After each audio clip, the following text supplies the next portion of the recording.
High friends, welcome to Sheeba's recipes. ഇന്ന് നമുക്ക് വളരെ പെട്ടെന്ന് ചെയ്യാൻ പറ്റിയ ഒരു സദ്യ സ്പെഷ്യൽ റെസിപ്പിയായ വെള്ളരിക്ക കിച്ചടി ഉണ്ടാക്കുന്നത് എങ്ങനെയാണെന്ന് നോക്കാം. അപ്പോൾ കിച്ചടിക്ക് വേണ്ടി ഞാൻ ഒരു പകുതി വെള്ളരിക്ക ഒന്ന് അരിഞ്ഞെടുത്തിട്ടുണ്ട്. 300 ഗ്രാം വെയിറ്റ് ഉണ്ടായിരുന്നു. ക്ലീൻ ചെയ്ത് കഴിഞ്ഞിട്ട് ഇത് അരിഞ്ഞു കഴിഞ്ഞപ്പം 200 ഗ്രാം ഒക്കെ ഉണ്ട്. ഇത് ചെറുതായിട്ടൊന്ന് അരിഞ്ഞെടുക്കണം. ഇതുപോലെ കുറച്ച് കനം കുറച്ച് നീളത്തിൽ വേവിക്കാൻ വേണ്ടി ഒരു പാത്രത്തിലിട്ടിട്ട് കൊടുക്കാം. 3 പച്ചമുളകും കൂടെ വട്ടത്തിൽ അരിഞ്ഞിട്ട് കൊടുക്കാം. കുറച്ചുപ്പ്, 1/4 ടീസ്പൂണൊക്കെ. ഇനി ഇതിലോട്ട് കുറച്ച് വെള്ളം ഒഴിച്ചു കൊടുക്കാം. ഒരു 3/4 കപ്പ് വെള്ളം ഒഴിച്ചിട്ടുണ്ട്. ഇതിപ്പോൾ ഒന്ന് തിളയ്ക്കാൻ തുടങ്ങിയിട്ടുണ്ട്. ഇനി മീഡിയം ഫ്ലെയിമിലാക്കിയിട്ട് അടച്ചു വെച്ച് വേവിക്കാം.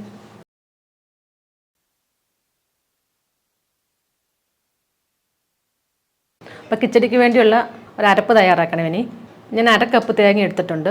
6 ടേബിൾ സ്പൂൺ നിറച്ചുണ്ട്. ഇതിലോട്ട് 1/4 ടീസ്പൂൺ ചെറിയ ജീരകം ഇട്ട് കൊടുക്കാം. ശകലം വെള്ളം ഒഴിച്ചിട്ട് നല്ല പേസ്റ്റ് പോലെ നിറച്ചെടുക്കണം. വെള്ളം ഒരുപാട് ഒഴിക്കരുത്, നല്ല തിക്കായിട്ട് വേണം അരച്ചെടുക്കാൻ. ഇതിപ്പോൾ നല്ലതായിട്ട് അരച്ചെടുത്തിട്ടുണ്ട്. ഇതിപ്പോൾ വെന്തിട്ടുണ്ട്. വെള്ളമൊക്കെ വറ്റി ചെറുതായിട്ടേ ഉള്ളൂ. ഇനി ഇതിലോട്ട് അരപ്പ് ചേർത്ത് കൊടുക്കാം. ലോ ഫ്ലെയിമിൽ തന്നെ ഒന്ന് ഇളക്കി കൊടുക്കാം. അരപ്പിൻ്റെ പച്ചമണം ഒന്ന് പോകട്ടെ. ലോ ഫ്ലെയിമിൽ ഒരു 2-3 മിനിറ്റ് നേരം ഒന്ന് ഇളക്കി കൊടുക്കാം. അപ്പോൾ ഇതുപോലെ ഈ അരപ്പൊക്കെ മിക്സ് ആകാനുള്ള വെള്ളമേ ഇരിക്കാവൂ. ഒട്ടും ഇല്ലയെന്നുണ്ടെങ്കിൽ 1-2 ടേബിൾ സ്പൂൺ വെള്ളം ഒഴിച്ചു കൊടുക്കാം. ഇതിൻ്റെ പച്ചമണമൊക്കെ പോയിട്ടുണ്ട്. ഇനി നമുക്ക് ഫ്ലെയിം ഓഫ് ചെയ്യാം. ഇതിൻ്റെ ചൂട് കുറച്ചൊന്ന് മാറട്ടെ. എന്നിട്ട് വേണം തൈര് ഒഴിച്ചു കൊടുക്കാൻ. അത് പകുതി ചൂടുള്ളപ്പോഴും 2-3 മിനിറ്റ് നേരം ഒന്ന് വെയിറ്റ് ചെയ്യാം. ഇതിപ്പം പകുതി ചൂടൊക്കെ ഒന്ന് മാറിയിട്ടുണ്ട്. ഇനി ഇതിലോട്ട് തൈര് ഒഴിച്ചു കൊടുക്കണം. പാകത്തിന് പുളിയുള്ള അത്യാവശ്യം തിക്കായിട്ടുള്ള തൈര്. പോരാത്ത ഉപ്പും കൂടെ ചേർത്ത് കൊടുക്കാം. എന്നിട്ട് നല്ലതായിട്ടൊന്ന് ഇളക്കി കൊടുക്കാം. ഉടച്ച തൈരാണ് ചേർത്തേക്കുന്നത്. ഇതിപ്പോൾ നല്ലതായിട്ട് മിക്സ് ചെയ്തിട്ടുണ്ട്. ഞാൻ ഇതിലോട്ട് 200 ml തൈര് ഒഴിച്ചു കൊടുത്തിട്ടുണ്ട്. ചെറിയ പുളിയേ ആകാവൂ, ഒരുപാട് പുളിക്കുന്ന തൈര് എടുക്കരുത്. പിന്നെ നമുക്കിതിലോട്ടൊന്ന് കടുക് വറുത്തൊഴിക്കാം. 1-1.5 ടേബിൾ സ്പൂൺ വെളിച്ചെണ്ണ ഒഴിച്ചു കൊടുക്കാം.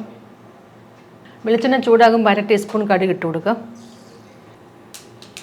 2 വറ്റൽമുളക് കട്ട് ചെയ്തത് കുറച്ച് ചെറുതായിട്ടൊന്ന് കട്ട് ചെയ്തിട്ടുണ്ട്. ഫ്ലെയിം ഓഫ് ചെയ്യാം. കുറച്ച് കറിവേപ്പില.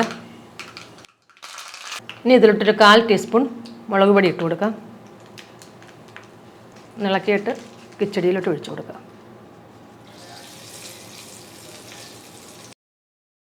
നല്ലതായിട്ടൊന്ന് ഇളക്കി കൊടുക്കാം.